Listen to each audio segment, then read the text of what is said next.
Hello. Here we Hello, are hello. again. Yes. That's multitasking. I am. I'm trying. Dominic's awake. He's perky. He wants to be on camera. He's not allowed to be on camera. I'm trying to feed him, but there's many distractions. So he's being a tad bit of a Timmy. So I'm going to do the disclaimer first before he kicks off. Hello, friends. Welcome to History After Dark. We called it that for a variety of reasons. The principal among them is this is a place we can let our freak flags fly, where we can indulge in some four-letter expletives, general filth, and innuendo. In your endo. So if you are in an open plan office with a judgmental boss, put a headphone in. If you're in a car, an office, a helicopter with a small child who might dob you in, this child's a problem. We call him Timmy. Timmy is a problem. Who's got a mug for me? Show us your mugs. Oi, oi, there we go.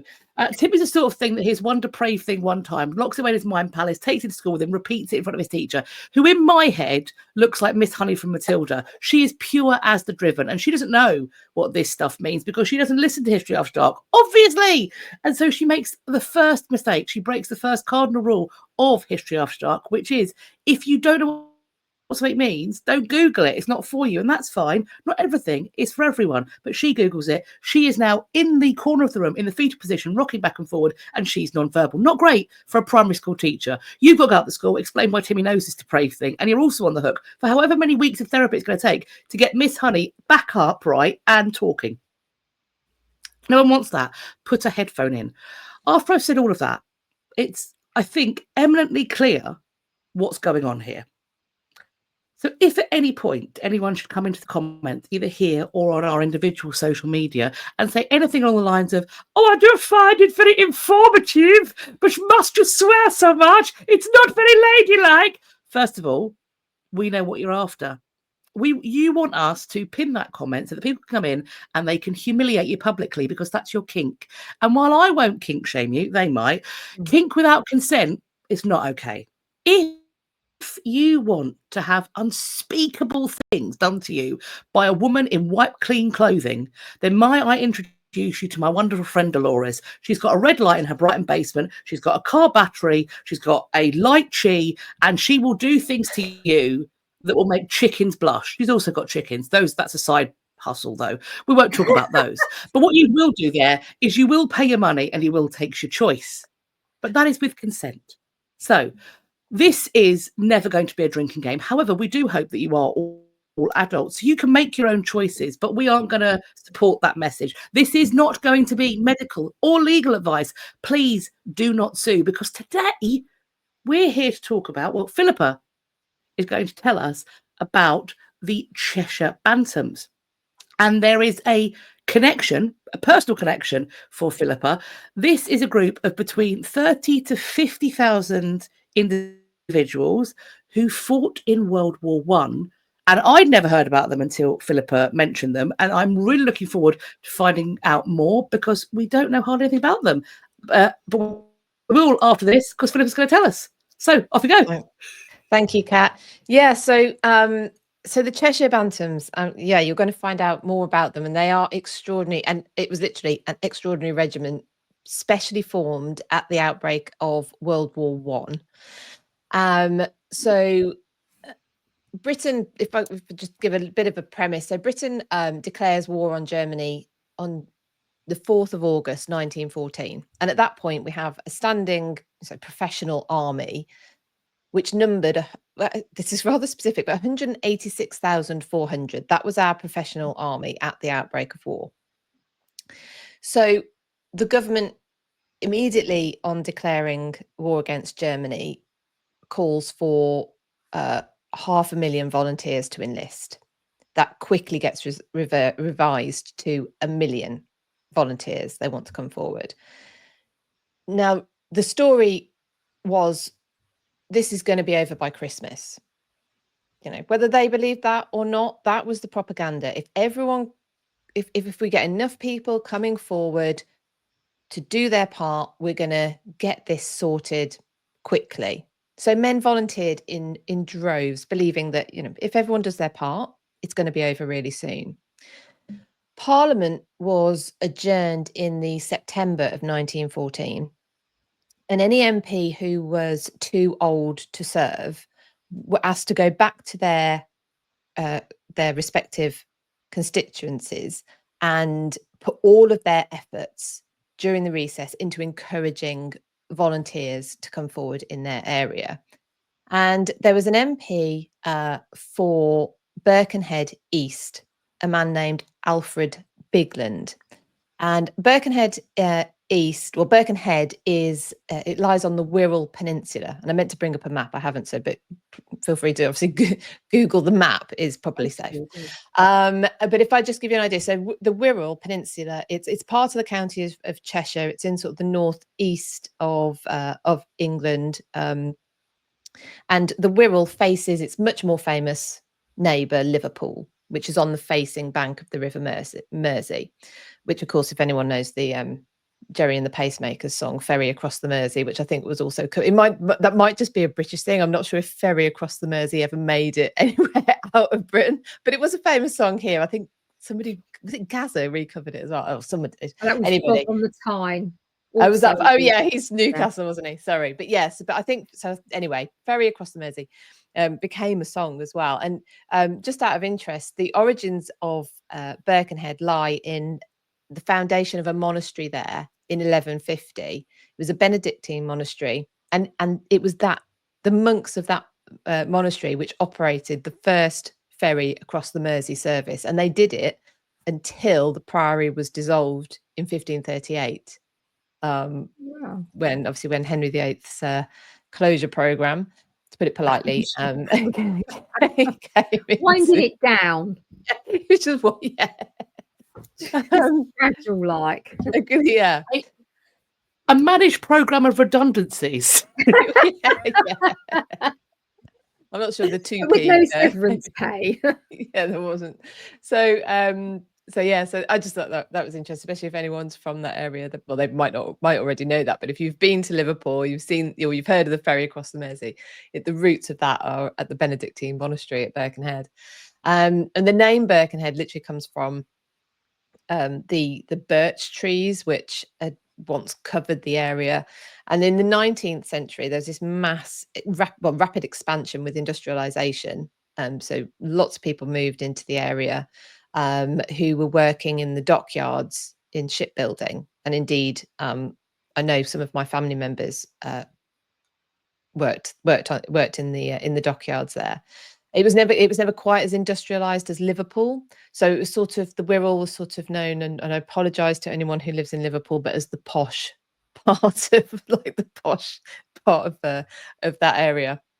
But anyway, so Alfred Bigland MP, he returns to Birkenhead in the September of 1914, intent to do his best to encourage volunteers, but also a big focus, which I think I hadn't heard of much before, is and I don't think it would have just been him, but he was very keen on ensuring the welfare of the dependents of those who volunteered. I suppose it makes logical sense anyway. If you want people to volunteer, you don't want it to be known that all of your dependents are going to be, not going to be taken care of. So he makes the welfare of dependents a priority, because there'd already been some problems with correct payments being paid out to people just for things like missing paperwork. So anyway, they worked on that as well.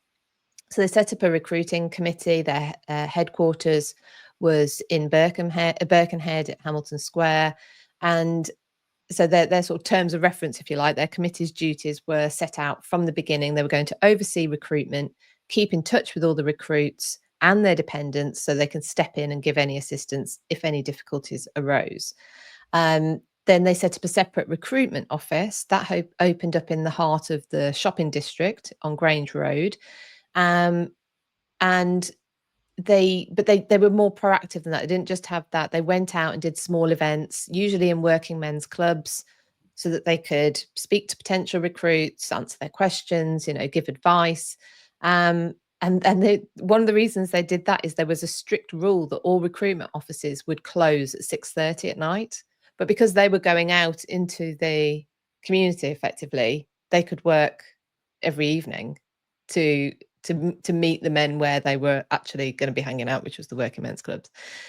Now, the army had physical and fitness standards, as you'd expect. And that included a minimum height requirement. Now, prior to the war, that had been 5'8", so approximately 173 centimeters if you work in metric, but 5'8". That, on the outbreak of war, was reduced to 5'3". So we'd have just about got in, obviously, if we'd have been men. I wasn't. So Huzzah. no, I think I might have got a bit shorter, actually. I'm sure I used to be 5'3".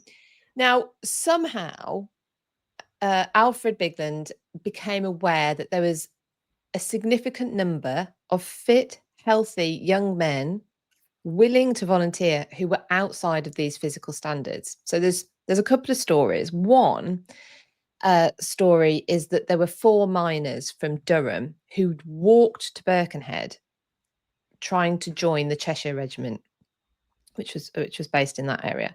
That's a distance of 130 miles, and they'd done it on foot.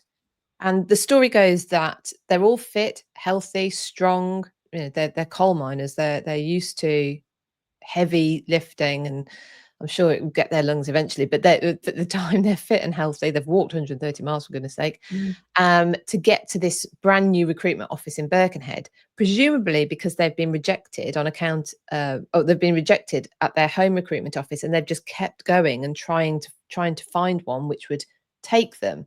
And the reason they were being rejected is that they were under 5'3". Now, Bigland does write his memoirs, and he publishes them in 1922, and he doesn't actually mention that story. So we're not quite sure where that comes from, but he does recall a different story. He recalls hearing of a young man who got very frustrated, clearly, and there was an altercation in the recruitment office where he offered to fight any man in that office to show that he was physically capable. That sounds like you, Kat. That's the sort of thing you Little do. man syndrome, little person syndrome is ubiquitous. If I swear, when you hear about people just causing chaos and rucks in the past, just fighting with everybody, you will not convince me that person is over 5'5". Every single person who's just a right battler, just a yappy little terrier under 5'5". Yeah. For facts. And can I also say, rejecting miners is wild behaviour, particularly considering you're thinking trench warfare, dugouts, all the tunnels. They have the specialist skills to create places that will keep you alive. Yeah. And that gets recognised later. But this time, it's just 5'3" is, bearing in mind it was originally 5'8". They've already brought it down to 5'3". But we'll get into a bit more about the attitude towards that. But yeah, they were all about 5'2" in height, so an inch below the regulation standard. So this man, he was 5'2". So he this one who wanted to fight everybody in the office. So an inch below. So whichever one of those stories it is, but Bigland was inspired to try and rectify what he saw as a complete waste of these. They were fit and they were clearly willing, very, very willing to sign up. So he contacts the Minister of War, Lord Kitchener, asking for permission to recruit men under 5'3" who were otherwise fit and create basically a new battalion. And Kitchener grants that permission for the Birkenhead recruiting committee to raise a special Bantam battalion. And volunteers from across the country travel to Birkenhead to join the Bantam battalions. There was the 15th and 16th battalions of the Cheshire Regiment with the Bantams. There was still some requirements, so they still needed to be over 5 foot. So 5 foot was now the minimum, between 5 foot and 5'3", and a minimum chest measurement of 33 inches. The thought being, if they're short and small, then maybe they're not going to be physically as capable as they're going to need to be, bearing in mind the sort of harrowing physical conditions that they're going to endure. Now, the name Bantam, so it's a bit obscure where the name originates, but if you've seen a Bantam chicken, they're small chickens, right? Who are quite feisty. They also have amazing. It's In what, a sorry? dungeon. Is that what Dolores breeds in a dungeon? Those bantam Probably. chickens. Yeah. Probably. They have like big feathery heads, or like they're quite elaborate. I don't know how to explain them, but yeah. So they're small but feisty. And I mean, we still use that. So that term for the chicken, that came about with Europeans traveling to Asia, and they would sort of restock, and they, the ships, and there was these small chickens, and I think there was a name of a place that was Bantam, although it's not clear that they weren't from there. Anyway, it doesn't really matter. But these small chickens, and that the name Bantam starts to be used to describe small people in the 19th century, and of course we still use it today because we use it in the bantam weight class in boxing, which Kat, you would know about, which is a very small window. I didn't realize how tight the weight boundaries are within boxing. So it's between 52 and 53.5 kilos, so 115 and 118 pounds. But anyway, so yeah, so that's where the word, the name bantam comes from. As we've said, as we've alluded to already, many of the volunteers came from coal mining, where being short of stature was not considered a weakness. In fact, it was an advantage because they're in cramped conditions all the time. And the War Office does now start to recognise, actually, these guys are used to a pick and shovel. If they can dig in the mines, they can dig trenches, they can repair trenches, they can crouch for hours. You know, that they're actually really well set up for the kind of conditions they're going to be in. The creation of the Cheshire Bantams inspired a surge of volunteers, and so the War Office actually instructed several more regiments to form Bantam battalions. And by 20th of February 1915, there were 10,000 Bantams who'd been recruited and trained across the country. So it's a sufficient number of Bantam battalions to create a division. So the 35th was a Bantam division. And they, in early 1915, the Cheshire Bantams took part in their first public parade through the streets of Birkenhead, which is kind of, yeah, I don't know, it gets emotional. So, and they did that because they had to wait basically until they received all their uniforms and equipment. It took a little while for them to get all of that together. But because they were of a very similar height, you've only got a 3-inch difference between the shortest and the tallest of the Bantams, whereas in the normal regiments you could have anything between 5'3" and 5 foot, well, anything. They actually look amazing when they're parading because they're one unit. They look really good.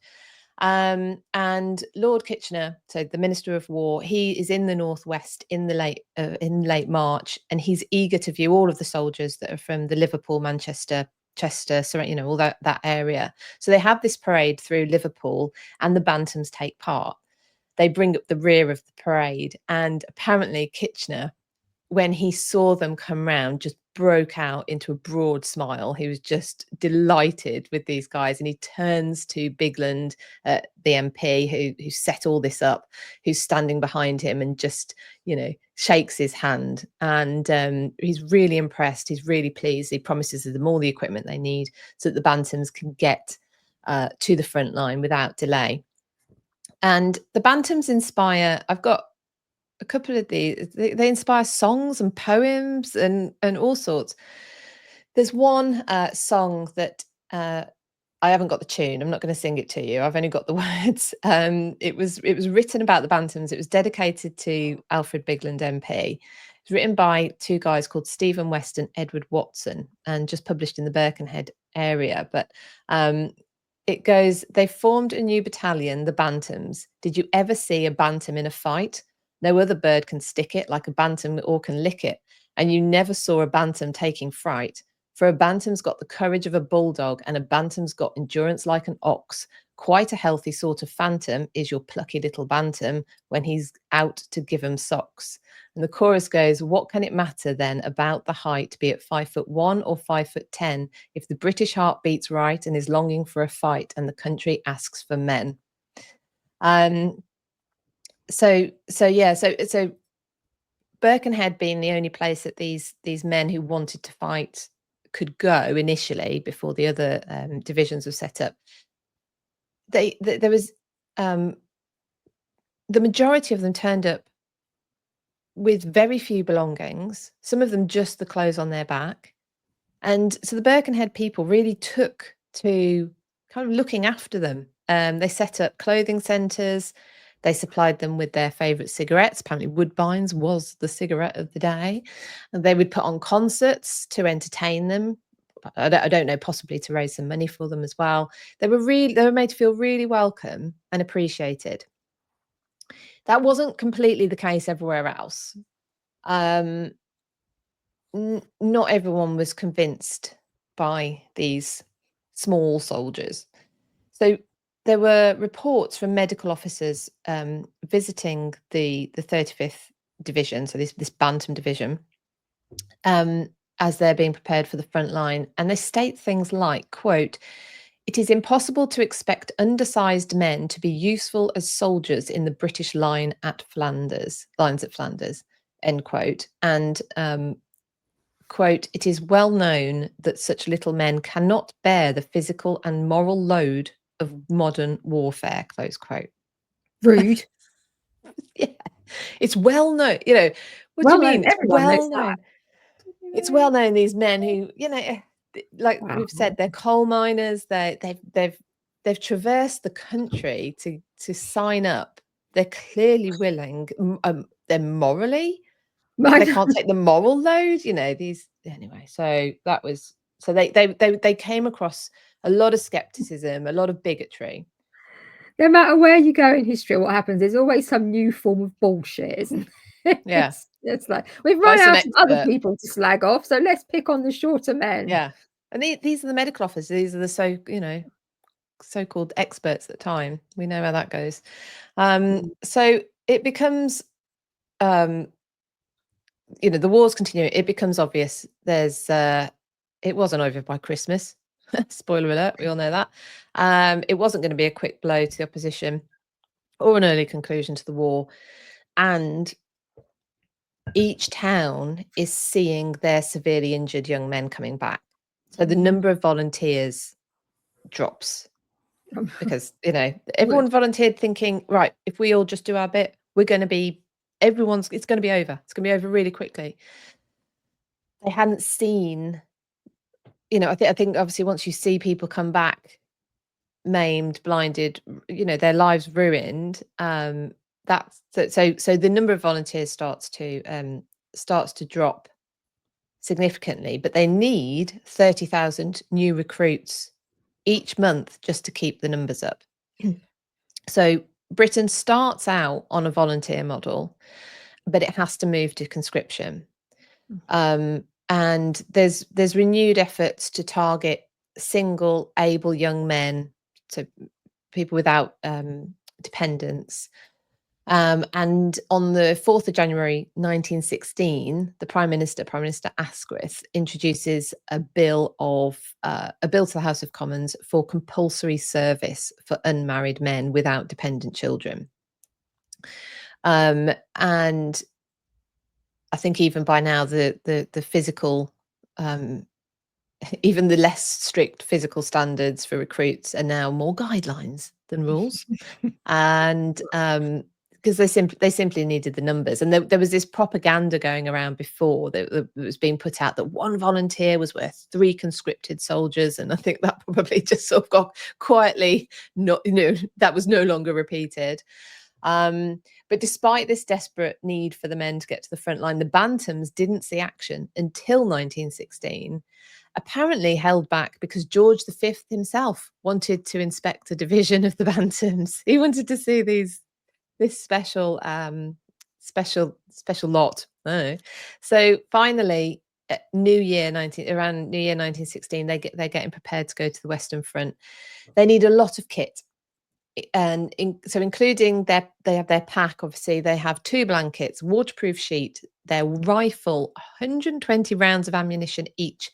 Their packs weighed approximately 5 stone, which is 70 pounds or 32 kilos. That's a significant weight for anyone to carry, but especially when you consider that the average weight of a Bantam soldier was 8.5 stone, 120 pounds, less than 55 kilos. Wow. They're carrying, almost 2/3 of their, if my maths is correct, of their body weight. They're all infantry, so they're all on their feet.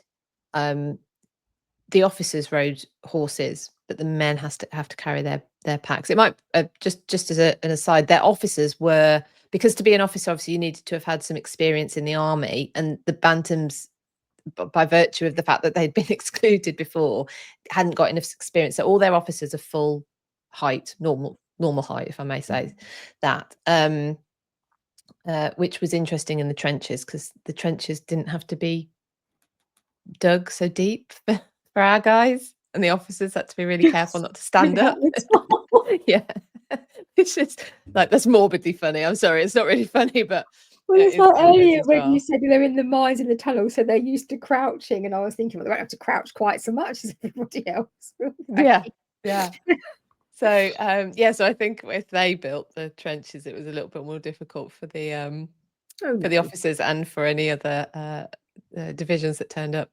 But so the 1st Battalions left at the end of January 1916. They leave from Southampton, heading for, is it Le Havre? How do you I'm no good with the French. Le Havre, Harve. Don't know. Havre.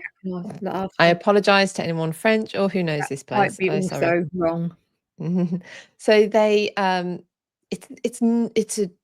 to say it's an uncomfortable journey is to understate it. They've already made their way from the northwest to London. Did I say northeast earlier? I meant northwest. Anyway, to London in cramped, just crammed into train carriages.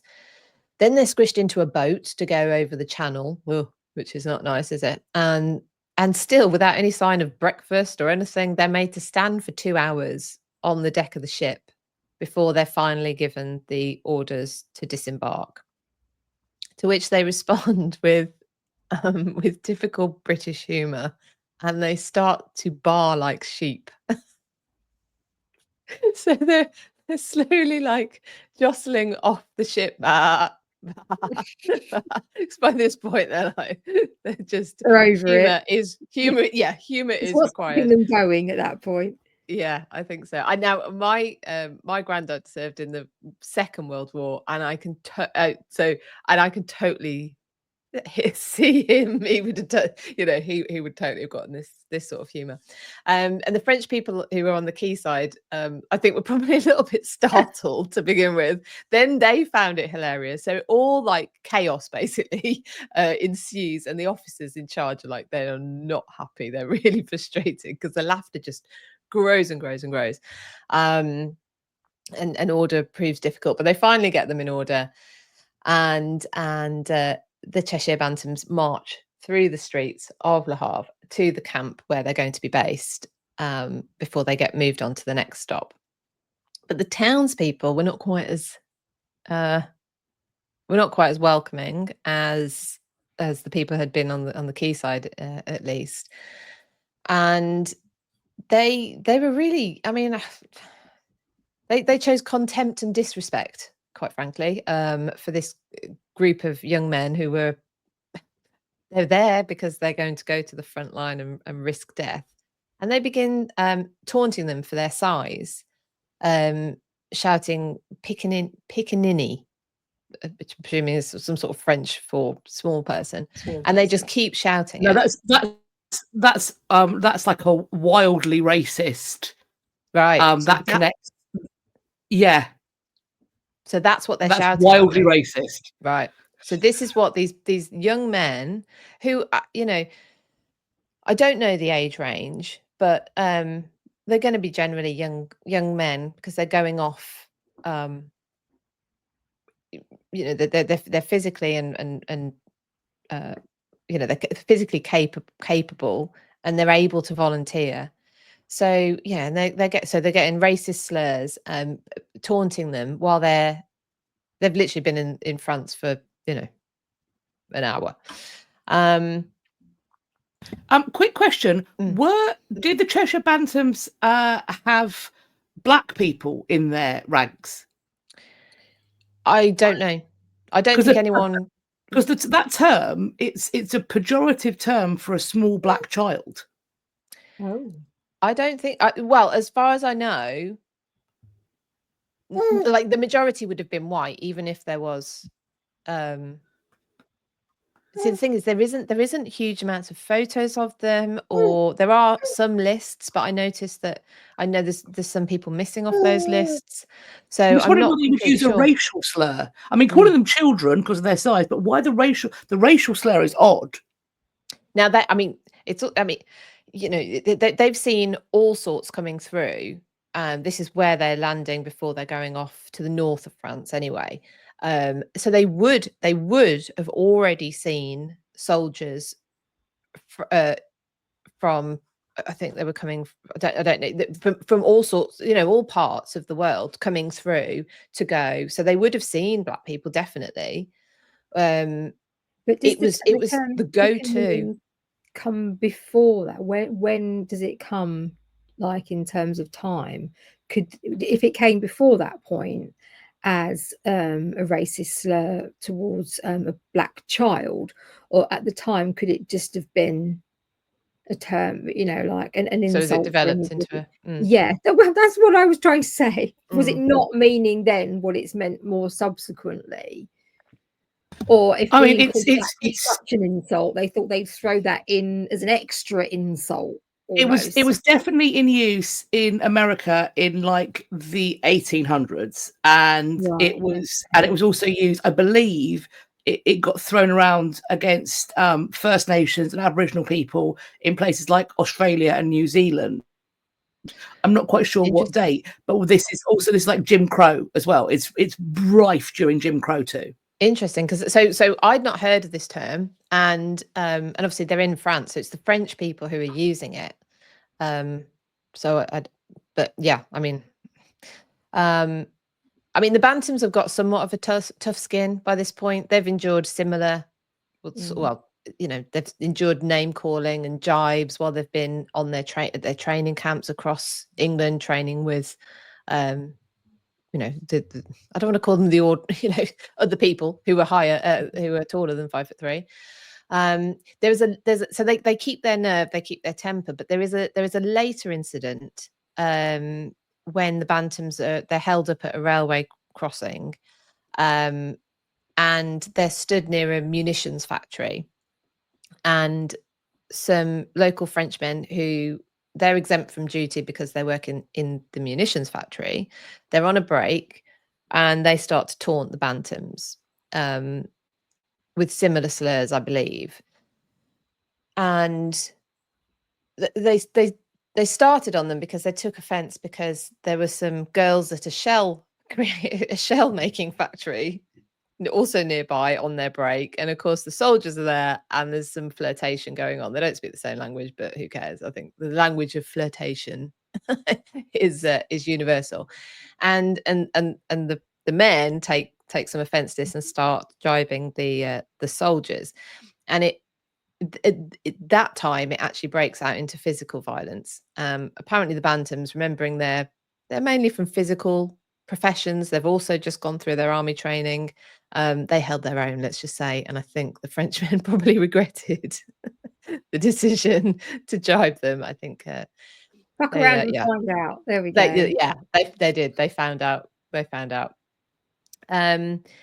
So their journey to the front line, it's really bloody hard. You know, they've been by train, steamboat, Shanks pony, which is your legs, if anyone doesn't know, cattle truck train, which no one thought to sweep the manure out of before the soldiers get onto it, which to me is just daft. Like, they're in their kit that they're going to have to stay in.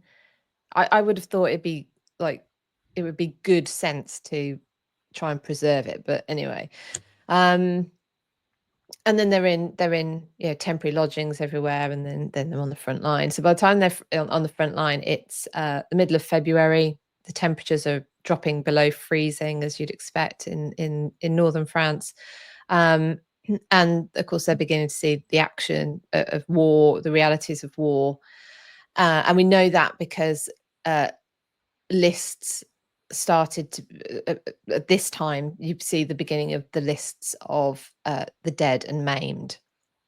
The Birkenhead News reports on the first Bantam death around this time from the Cheshire Regiment.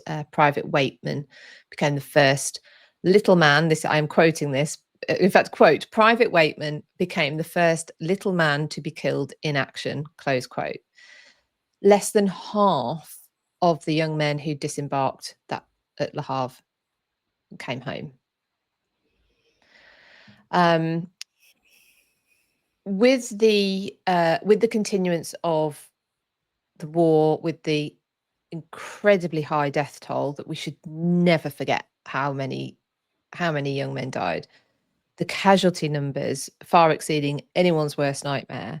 The division, a year after they started to, the year after they first saw action, actually lose their bantam status because there now are not enough men under 5'3" remaining to keep the division's only men under 5'3". There's another poem, if I may. This is called Bigland's Bantams, and it was written in November 1914. So really, you know, for a division that we have not heard about, and I know that it's from reading a couple of books on this subject, which are written by people really enthusiastic for the subject, they begin always by saying, I had not heard of, you know, I came across the Bantams sort of by accident, and then they've tried to find information. It's really difficult. But anyway, clearly at the time, they're inspiring poems and songs. So there's this poem, Bigland's Bantams, remembering Bigland is Alfred Bigland MP. Where are you going to, my little man? I'm going to France to fight if I can, but you are too small to fight Germans, I said. Just take off your coat and I'll fight you instead. But what is your regiment, if I may inquire? The 1st Bigland's Bantams, a name to inspire those men who are longing to prove to the foe that their spirits are right if their stature is low. My eyes are as keen and my limbs are as strong as all your crack Tommies with bodies as long. I'm quick and I'm slim and an excellent shot, for all the world knows a small man's on the spot. But what are you giving up, if I may ask? Ah, now you may have set me an easy task. I am giving up all, my country to serve, as many men would have they only the nerve. Your girl, what will she say when you come back? Why, of course, she will marry me. I did not slack. Now, no time to waste. I must get on my way. And when you're at luncheon, just drink to our day. Don't know who wrote that. That's anonymous. And so by the end of the war, there's we think of over 50,000 British and Canadian troops, all too small to serve their countries pre-war, had volunteered when, you know, they could have technically they could have stayed home and not fought, but they volunteered to fight, and yet their story isn't told very much even in war books, and like I alluded to, it's very difficult to find a reference to them. Now, I, however, have known about them all of my life because my nana always proudly told me of her father. She was clearly very, very fond of her father, who she sadly lost when she was 14. He died of tuberculosis. He served as a bantam in the 16th Battalion of the Cheshire Regiment, so one of those original Bantam battalions. So if I may indulge and show you a photo of my great grandfather, this is John Owen Williams. So this is my nana's father. Oh, and he's so cool.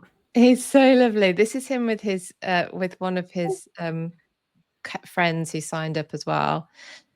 Handsome boys. They are very handsome boys. So he was born in 1890. So he's what, 24-ish at this time.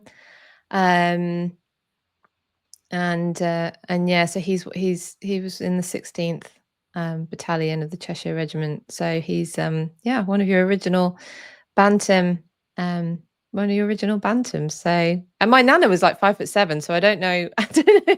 She was fine, but yeah, he was small. She was she talked of him really fondly.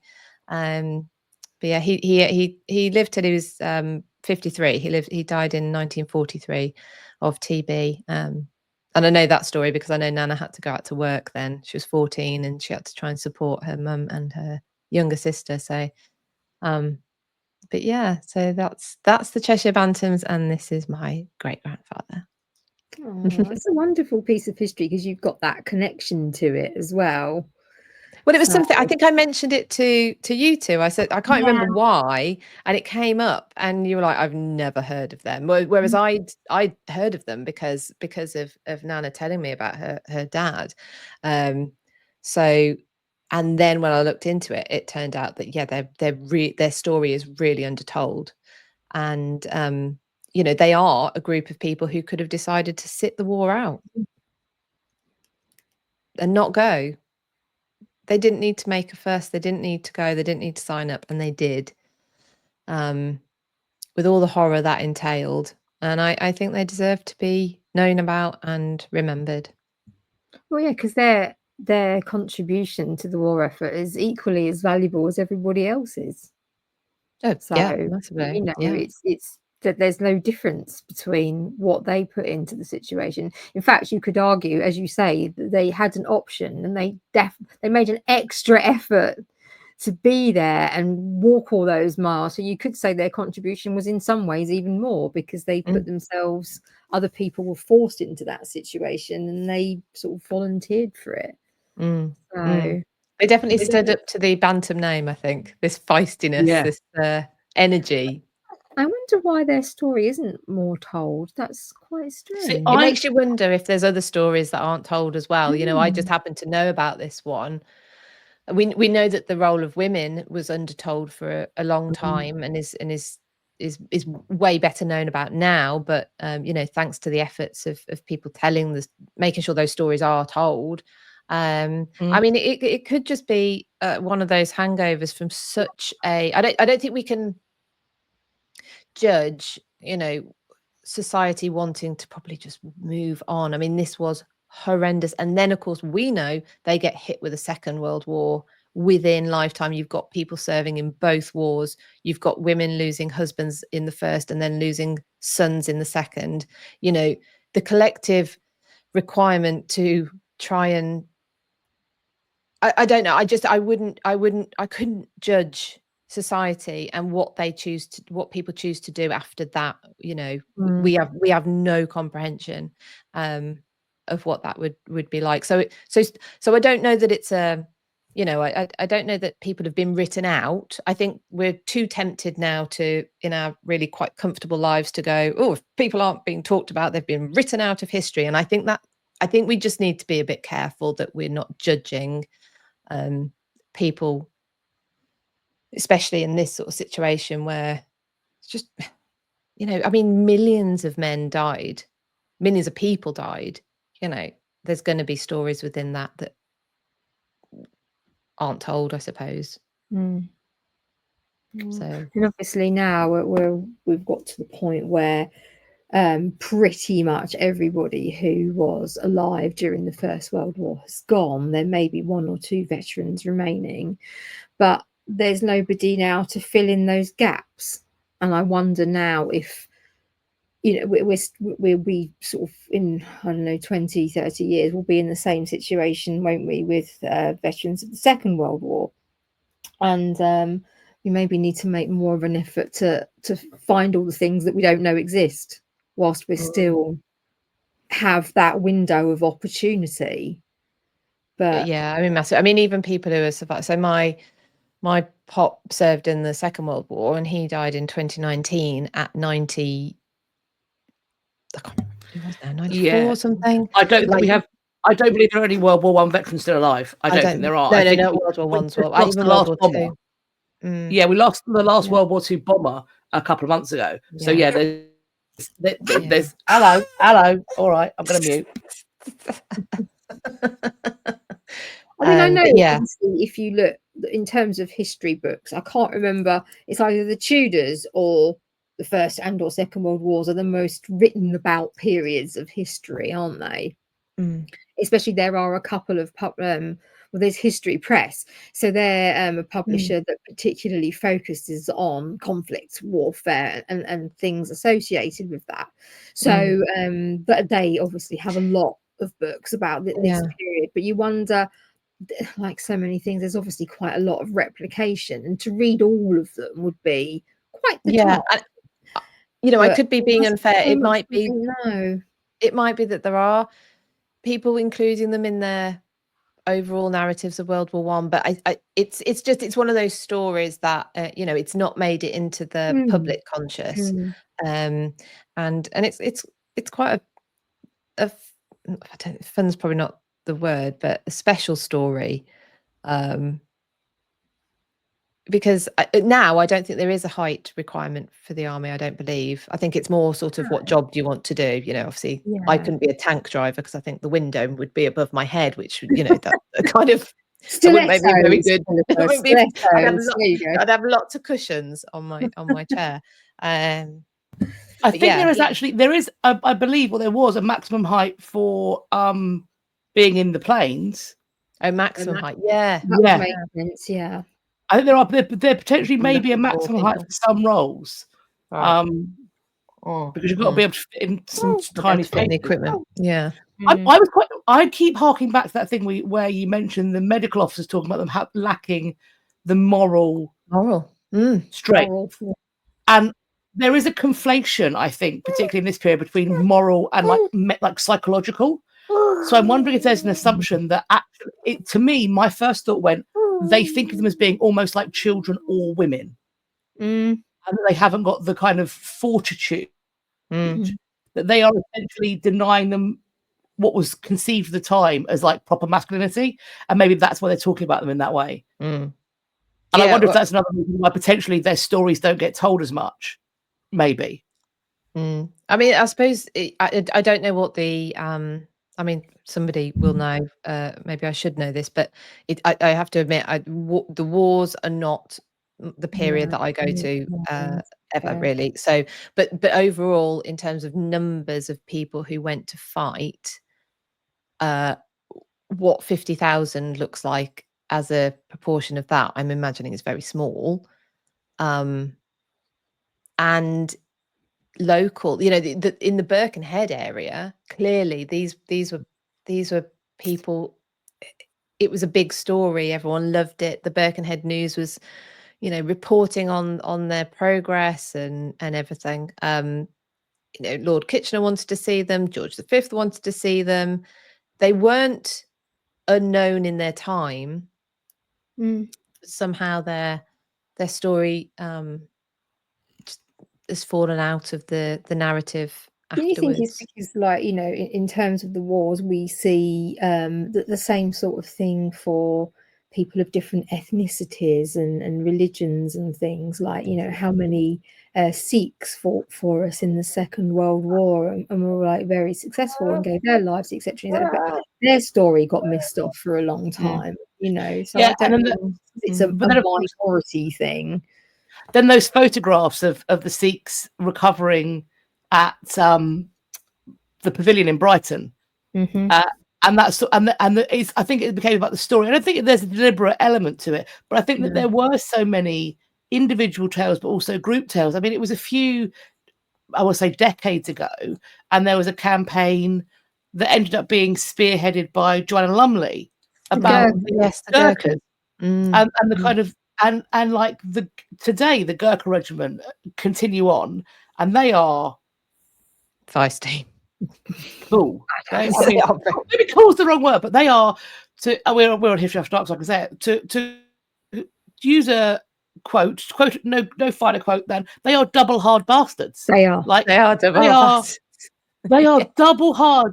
They are like the best of the best, and I wonder if we would have remembered if there hadn't been a concerted campaign to get them their dues, their proper pensions and all the stuff that they deserved for the tireless service that they gave and continue to give in the armed forces. Yeah. Yeah, absolutely. So yeah, I mean, there might still be, you know, it was huge. You have to remember how long it went on for. Everyone's involved.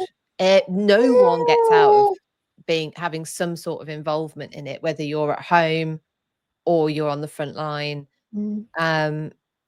So maybe there's sort of yeah, like I said, I don't think we need to look at it as anyone's been deliberately written out, because it is just such a huge thing, and it can take the finding of a photo to go, oh, you know, you don't know what you don't know. So so again, it can be that. With the Bantams, the book I was reading, and I really should have had it with me so I can tell you who it was by. It's a pen and sword book. He mentions that he was at a car boot sale, or maybe a specialist sort of rummage sale for military stuff, and comes across a ribbon, you know, a service ribbon and pin, and it's only by chance that he then speaks to someone else who goes, oh, don't see many of them now, you know, don't see those bantam ribbons very much. And it's only by virtue of that kicks off his interest, and therefore he's written a book. So yeah, it's sort of always keeping your eyes open for stories, and don't assume that everyone's story's already been told, because why? Well, you know, we can't rely. Why should we be relying on other humans to feed us all the time? You know, go out and keep your eyes open and look for stories that haven't been told. Yeah, definitely. Well, that was amazing. Thank you. See, we learn a lot as well when we do HAD. We are trying to impart information to all of you in various levels of appropriateness. But yeah. So I think this is quite one of the things that's when we used to do it, where we would share the thing in 3 parts.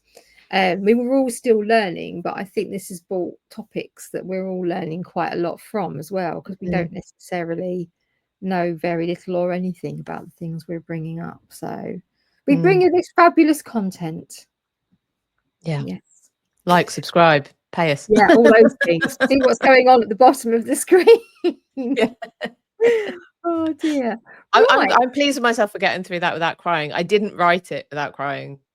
Because I remember Nana telling me about her dad, and going through this, and then, you know, remembering her telling me that he dies when she was 14, and she, you know, she was a very stoic woman, but the fact that she told me that quite a few times, and yeah, so.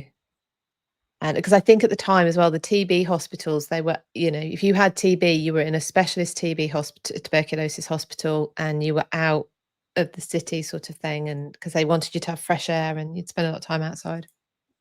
I remember her telling me stuff about that as well, having to go and visit him, you know, so anyway, but yeah, so I got through that without crying. This is good. Oh, bless you. Right. Well, speaking of Philippa, you again. What's happening next week?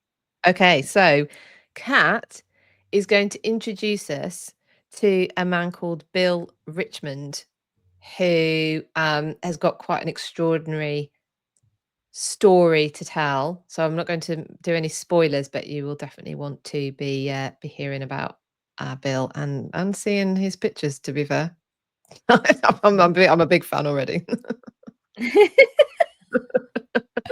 Yeah, there's definitely some good pictures. In the meantime, do make sure that you like this video, that you share it with your friends, that you subscribe to our channel, hit the bell icon. Then allegedly that YouTube will tell you when we're next uploading and or going live.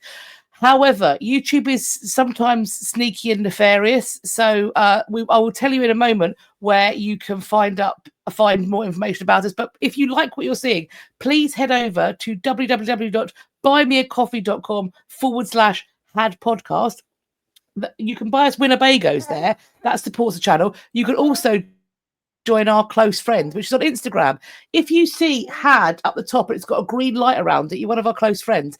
And that means a post is up there that's a close friends post. The close friends posts are basically usually found by Catherine, almost always, and it's some depraved history meme, or it's about her or someone else's beaver. It's a good time. It lets you know what our group chat's like. It's just beaver memes and filth. So if you want to do that, you can do that over at Buy Me a Coffee. If you want to stay up to date on what we're doing and also get access to this as a podcast, you can go to historyafterdarkhub.substack.com. All the things are there. Also, there are links to our merch shop. I'm wearing a War Boner t-shirt. Oh, you are. There we go. War Boner has arrived. We've got History After Dark t-shirts. We've got No Feet for Free on the Internet merch. We've got Timmy is a Problem merch. We've got Roth Beaver merch. All of your History After Dark merch needs. More is coming soon. We are going to have, your Anglo-Saxon, Norman, Iceni, problem-solving Conflict resolution a box of matches. Things are on their way. We just need to find time where I haven't got. He's looking at me. He's smiling at me. I know he wants to start cooing, shouting, and generally look. Don't give me. He gives me the eyeball. This kid. He's giving me the eyeball. Also, please do follow us over on our individual social medias. You can find the links down there. Make sure you're following History After Dark on Instagram. Anything else I need to say before I mute again? Because he's looking like a coiled spring. Yeah, he's going to cause trouble in a minute. Yeah, looking forward to it. Anything else? Have I got it all? Is that our lot? The dummy's fallen out.